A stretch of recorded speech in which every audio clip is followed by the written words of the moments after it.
amid frequent encounters with Chinese forces in the Indo-Pacific, the Philippine and the US forces kicked off their annual bilateral military drills.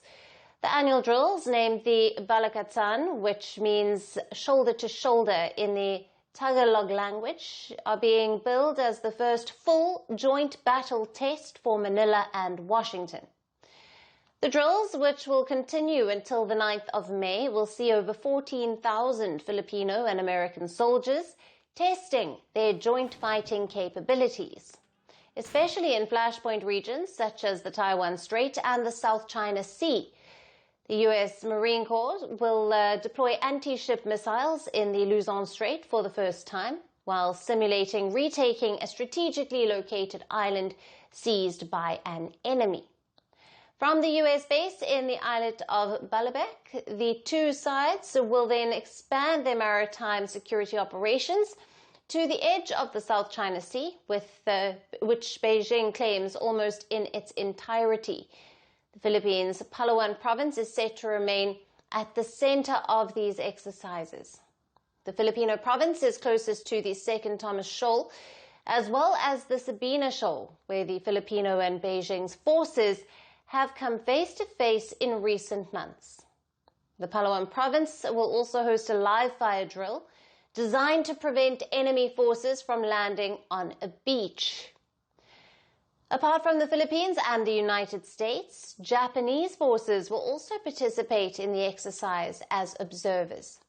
Australia, another key U.S. ally in the region, has also sent a 200-troop-strong contingent for these drills. The joint exercises include some of the world's most advanced weaponry, such as Navy and Marine Expeditionary Ship Interdiction, or the NMESIS, and this is a highly advanced remotely operated anti-ship missile system.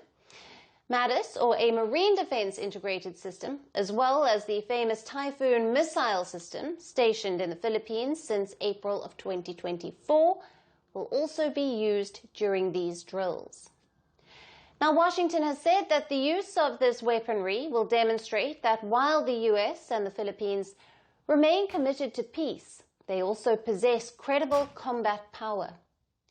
Meanwhile, Manila said that the exercises, while being a full battle test, are being treated as a rehearsal for the Filipino defenses. Like the Navy and Marine Expeditionary Ship Interdiction System.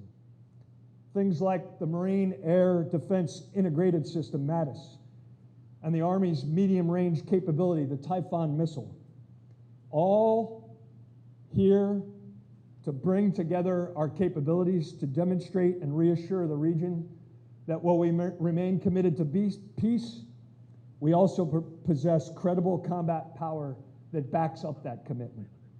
The commitment and our promise to maintain a free and open Indo-Pacific. So all of this that you're seeing here is a culmination of all of these efforts. What we're looking at here is really an exercise verging into a full battle test, which means we are now treating the exercise as a rehearsal for our defense. Experts say the drills suggest the U.S. military is sharpening its focus on the Indo-Pacific in the wake of Chinese expansionist threat. And with that, these annual military drills will obviously be watched closely by China, as Manila bolsters its defense to counter the Chinese threat. Will these strategic simulations truly deter Beijing's expansionist actions in the region?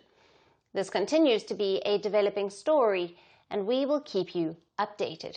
Greeting you with aloha and namaste.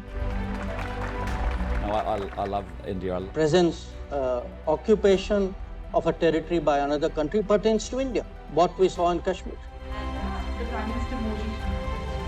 How do you see Trump's America? Yes, the current administration behaves differently from the previous administration.